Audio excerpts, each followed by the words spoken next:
بسم الله الرحمن الرحيم الحمد لله رب العالمين والصلاة والسلام على سيدنا ونبينا محمد وعلى آله الطيبين الطاهرين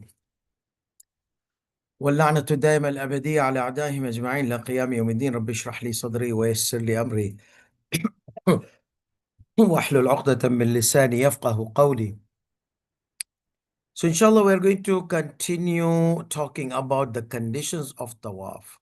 So condition number 1 was the intention. Condition number 2 was the metaphysical impurity, small or big, hadath, be it that requires the wudu or requires the ghusl. We are going to talk about the physical impurity, which is not removed except if we have to wash it off, or either by washing it off or by removing it, if there were any methods of removing it, so we can do that. So الطهارة من الخبث. So الثالث, the third, من الأمور المعتبرة في الطواف, from the conditions that are required in tawaf, الطهارة من الخبث, the purification from the physical impurity. Khabath means physical impurity, as you already have studied that in your chapter of Tahara. So now he says, فَلَا يَصُحُ الطَّوَافِ. Tawaf will not be correct مع نجاسة البدن أو اللباس, with the body and the dress or attire having impurity. So physical impurity, stool, urine, any najasat, okay? So the tawaf will be not correct. Okay, what about the blood if it was less than the digit of the thumb? In the salat, it's okay if the amount of the blood on the dress or the body was below this thumb. Sayyid Sistani Damadullah has a problem with this, okay? So, وَالدَّمُّ الْأَقَلُّ مِنَ الدِّرْهَمِ الْمَعْفُوَّ عَنْهُ فِي الصَّلَاةِ لا يكون معفوا عنه في الطواف على الأحوط لزوما. It seems there's a problem in the resources or the things which were some of the other scholars, they had depended that, even because we remember the general rule was at-tawafu kas-salat, based on the narration of Imam Sadiq alayhi salatu wasalam, that tawaf is like salat. So some scholars, they stretched the rule of salat into tawaf, but not every single rule of salat is applied in the tawaf. So in this rule, Sayyid Sistani Damadullah has a hesitation. Yes, it is permissible in salat to have blood on the body or the dress with the amount less than one thumb. However, is it also permissible in the tawaf? So he says, لا يكون معفوا عنه في الطواف على الأحوط لزوما. It would not be permissible to pray with that amount in salat on the basis of obligatory precaution. That means if you have, that you can refer to some other marja, but or just remove it. وكذا نجاسة ما لا تتم الصلاة فيه. Similarly, if the dress which you are not able to fulfill the salat with it, that dress in salah, we said it is permissible. Okay. Now, for example, this cap you can wear in salat, okay? But if this is najis, can you pray in salat with it? Yeah. Can you cover both private parts with this piece independently? If you will imagine in your imagination, I mean, maybe you can cover one private part, front or behind, but both together, it will be difficult. And then how will it hold? It's not just covering. It's like it has to be a libas. That means it can cover by. So this one, if it was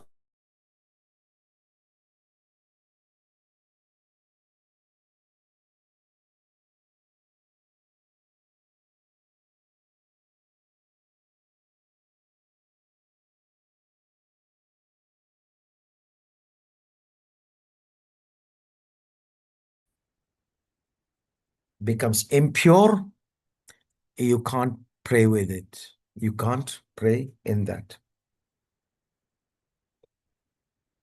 So, so here we are. We have a situation that dress are two types. Dresses in which you cannot pray independently with it. Independently for men, I'm talking. For men, the minimum amount of private part, not in public.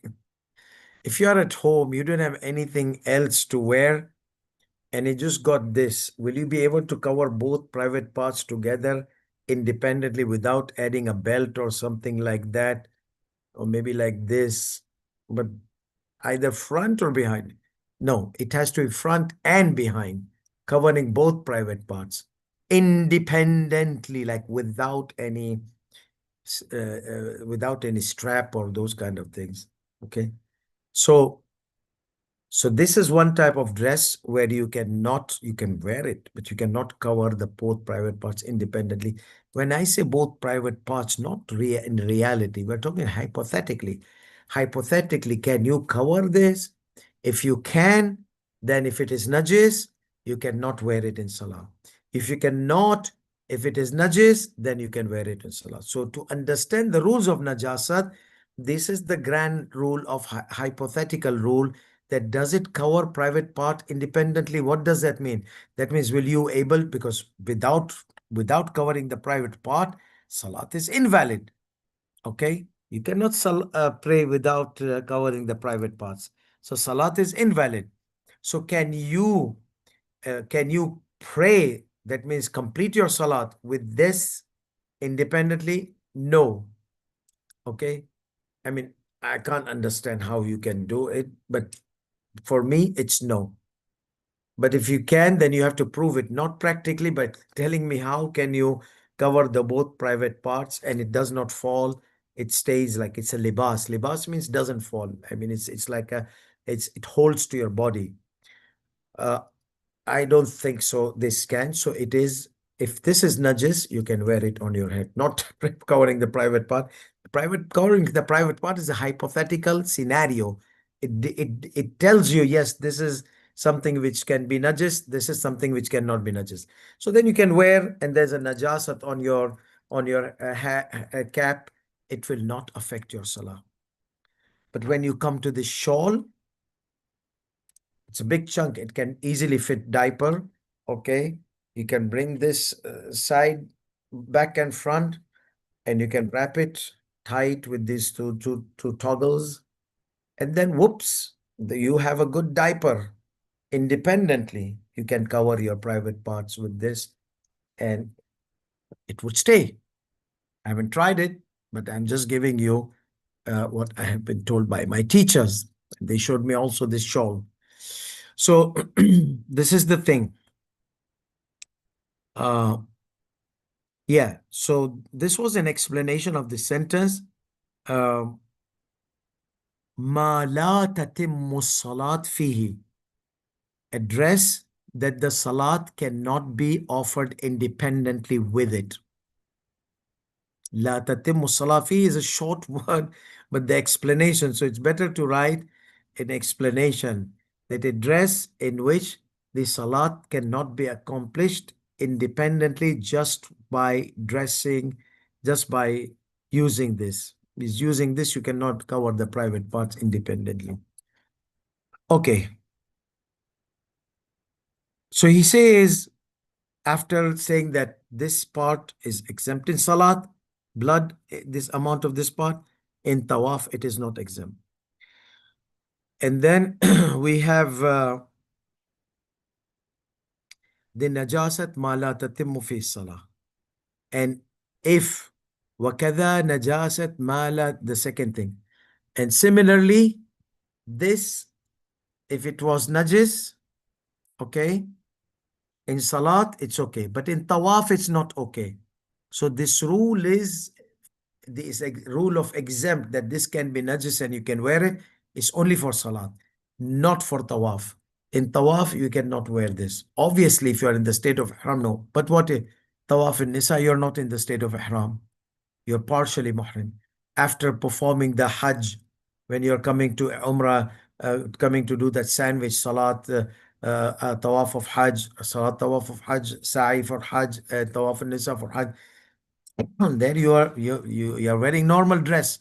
Then you cannot wear things which are najis, which doesn't cover the private parts independently. But in salah you can, but in tawaf you cannot. So that's why I said similarly, the impurity of a, a dress which cannot independently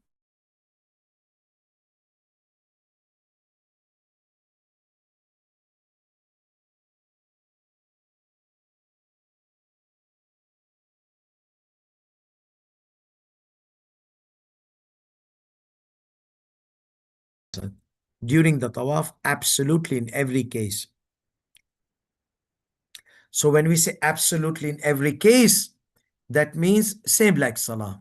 In salah also, let's say this bottle has specimen of your urine, of your feces or something like that.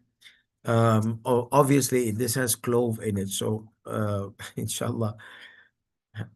But let's say you're planning to go to the doctor, and then you're in Makkah and you had the specimen with you, and it was secured that it will not break and spill out. So in this case, you can keep this in your hand or in your bag and do the tawaf with it.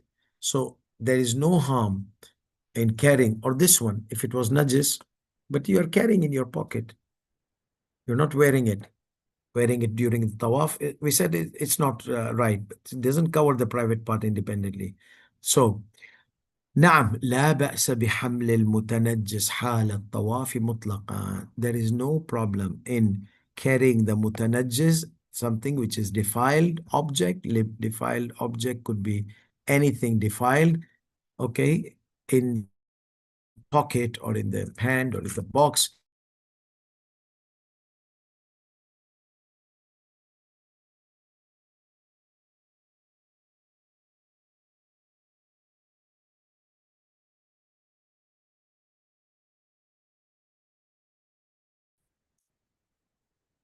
In the chapter of Salat, you have this exemption of the blood of injury, okay? Internal injury, external. Like there's an internal injury, inflammation, and it cut off and blood started coming out. Or there's external injury and the blood came out. So in both cases, external injury or internal injury. So jurh is external. Qarh is like internal. So لا بأس بنجاسة البدن أو اللباس. There is no problem, no harm in the impurity of the body and the dress with the impurity of blood of internal wounds and external wounds.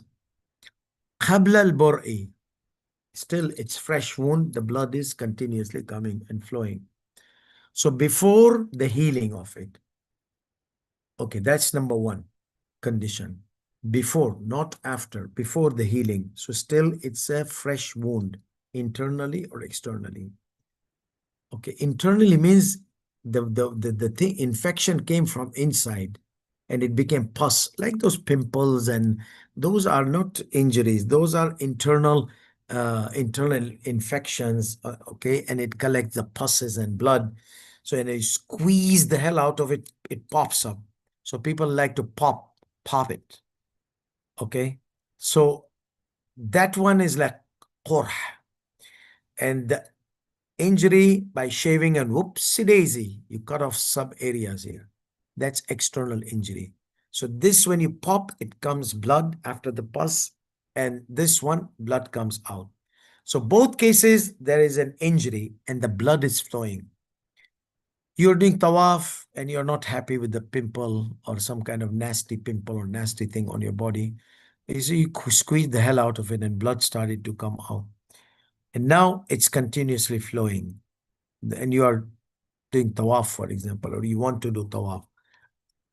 So he says, if it is flowing continuously, okay, so let's say number one, before it's healed, that means it's a fresh wound or fresh wound or fresh injury or fresh pimple or fresh whatever fresh. So it's like not like old قبل البرء, before it heals. Condition number two, إذا كان التطهير أو التبديل حرجيا, if changing, okay, or purifying it from that blood or those kind of things was associated with hardship. So if it was, so two condition, fresh before healing. Number two, it was changing it or purification of it would be hardship. Okay, where would you go? Here, there. Sometimes getting wudu is complicated. And where will you get the bandage? Where will you get the water to purify it and this and that? And the problem is it's flowing. It's not stopping, you see. إذا كان التطهير أو التبديل, or even if it has stopped. But now the purification is associated with hardship. So تبديل وإلا وجبت إزالتها. What does that mean? If it was not blood of internal, external injury, wounds, or it was, but the process of purification was not associated with hardship, then you have to remove it. وإلا وجبت إزالتها على الأحوط لزوما. Otherwise, if it was not condition number one and two, as an obligatory precaution, one must remove it. One must remove it, وجبت, on the basis of obligatory precaution. وكذا لا بأس بكل نجاسة من البدن والثياب في حال الاضطرار. A similar rule applies. That means you can perform tawaf in any najasat on the body or the dress if it was associated with hardship and harm. That means it was necessity.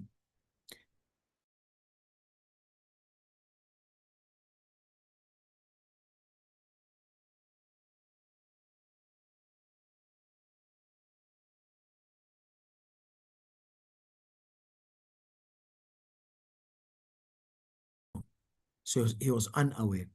إذا لم يعلم بنجاسة بدنه. If he was not aware about the impurity on the body or on his dress. ثم علم بها بعد الفراغ من الطواف. After he completed his tawaf, he realized صح طوافه. So فلا حاجة إلى إعادته. وكذا تصح صلاة الطواف إذا لم يعلم بالنجاسة إلى أن فرغ منها. So here are two things, tawaf and salat of tawaf. So after the tawaf, he became aware. Oh, what's this? There's a najasat on my ihram. Oh, that's a najasat on my body. Oh, on my dress. That's fine. You don't have to redo your tawaf. Okay? You have completed your tawaf. The same thing is about the salat at-tawaf. However, in the case of salat at-tawaf, salat which applies here.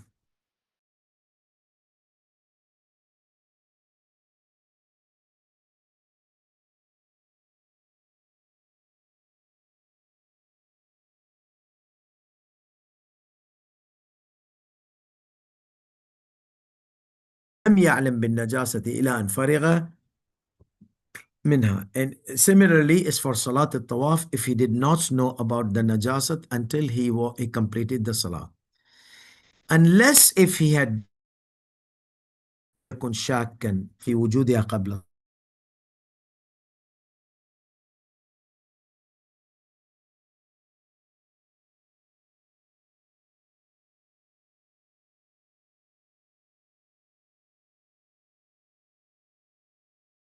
الصلاة. إذا لم يكن هنا شاكا في وجودها قبل الصلاة. So if he did not have a doubt about the existence of najasat on his body or dress before salah, أو شك, or no, neither he had the doubt after which he investigated, he tried to find out, okay, he examined, ففحص ولم يحصل له العلم بها, but he did not acquire knowledge about the existence of the najasat on the body or the dress after even investigating. Okay, so if he did not have knowledge, he was not doubtful, or he was doubtful but he tried to find out but couldn't, okay, before the salat, uh, so إذا لم يكن شاكا في وجودها قبل الصلاة أو شك ففحص ولم يحصل له العلم بها. So it's okay that after the salat he realized that there was najasa. وأما الشاك, as for the doubt, غير المتفحص, who did not examine, did not trying to find out, if he finds out after the salat, إذا وجدها بعد الصلاة فتجب عليه إعادة الإعادة, then it becomes obligatory upon him on the basis of obligatory precaution. So it becomes necessary on him to repeat the salat on the basis of obligatory precaution.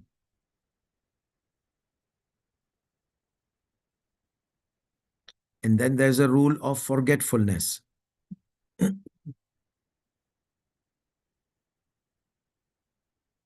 We'll take this rule because I have another class. Ruling number 299. إذا نسي نجاسة بدنه أو ثيابه ثم تذكرها بعد طوافه صح. He knew that there's najasat on his body and dress, but he forgot and he remembered it, he realized or remembered it after he finished his tawaf. بعد طوافه صح طوافه على الأظهر.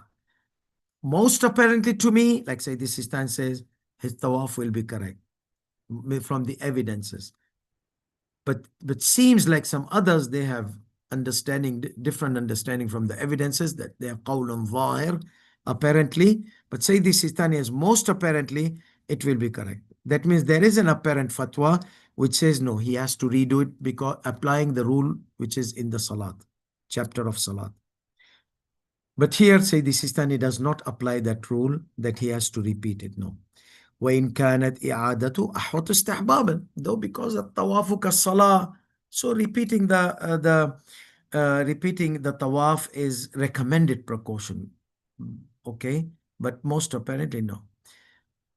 وإذا تذكرها بعد صلاة الطواف, and if he remembered it after the salat of tawaf, أعادها على الأحوط لزوما, he should repeat it. Repeat what? The pronoun as a female pronoun, refers to Salat al-Tawaf. That means he has to repeat the Salat al-Tawaf. Tawaf is okay, we said. But repeat the Salat of Tawaf on the basis of obligatory precaution. Hey, Sayyidina, you said that the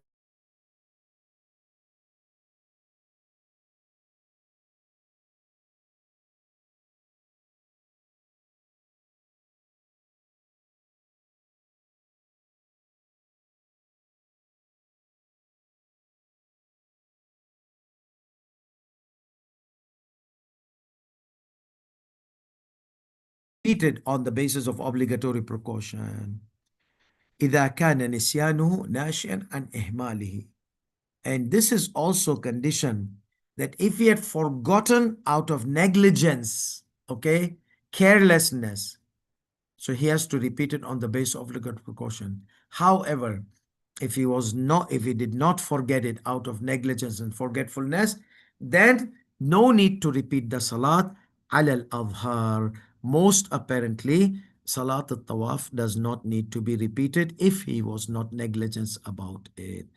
Inshallah, we'll continue in our next session. Okay, there is one more ruling left, then we will have the third.